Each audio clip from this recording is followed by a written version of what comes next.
I introduce myself as Suzy. I love rocks and I climb volcanoes in my spare time. It's very due to the iron this magnesium. Love it, love it, love it. I don't like being called a teacher. I consider myself a facilitator of learning. I can count on my hand how many times I stand up in front of the classroom and actually do the old style of talk and chalk. Suzy Urbanek. I guess I was rewarded in 2016, beautifully supported by my school, my management here at school, that put in the nomination for the Prime Minister's Prize for Secondary Science Excellence 2016.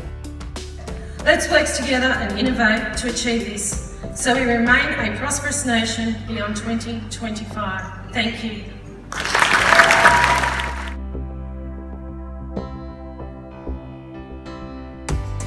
In a way now, I look back and I think, well, you know, that bullying that I went through actually served its purpose. And I never understood why I didn't fit in to the norm. But I soon realised that I had to make something of myself and I had to show them. You know, there was this, okay, you don't want me? Well, I'm going to move on type stuff and, you know, create my own world. I don't want to be part of your peer group. But I also realised that you have to surround yourself with like-minded people who have the same objectives, the same goals, same aspirations, and that is my one golden rule these days. Beautiful, beautiful. New rock. I always was geared to be a geologist. Nothing was going to stop me. That passion for the earth, that passion for understanding the major planetary earth processes. You know, when you pick up a rock and a specimen, you just think to yourself what it's been through. I was part of the first major stream of women coming out into the mining industry. There was no women up in upper management that we could sort of look towards or be with. So I thought, no, I'll have children so that, you know, around 30, so that I still can get back into the industry, rebirth my career and move forth and be there financially and emotionally for my children. However, my world turned upside down when I was 30. I had 3 kids in 14 months and the marriage broke down soon after, 5 months later. And so, you know, like most people grieve about a loss of a house, finances, I lost my career.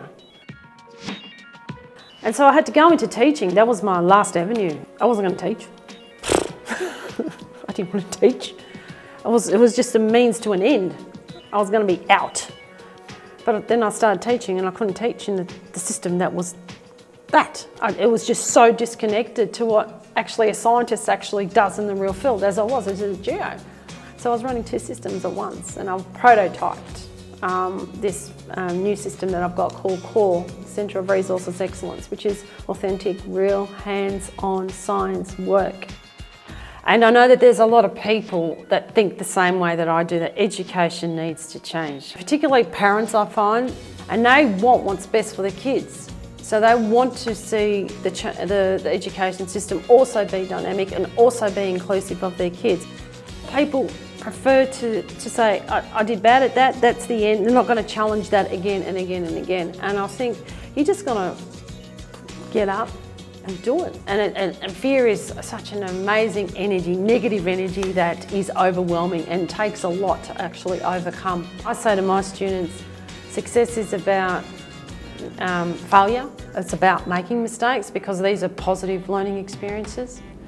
It's about work ethic. You know, nothing, you know, people say luck, it happens by luck. No, you create your own luck. And I think if you have a strong work ethic, a healthy work ethic, and you combine that with passion, a passion for something, I think that is success.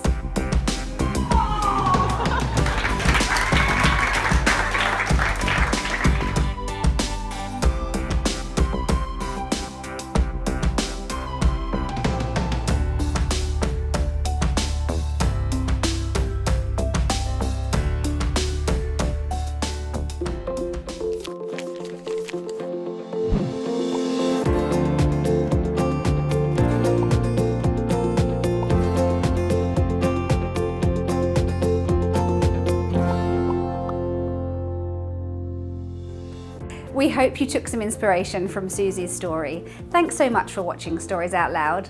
Episode 3 is coming next.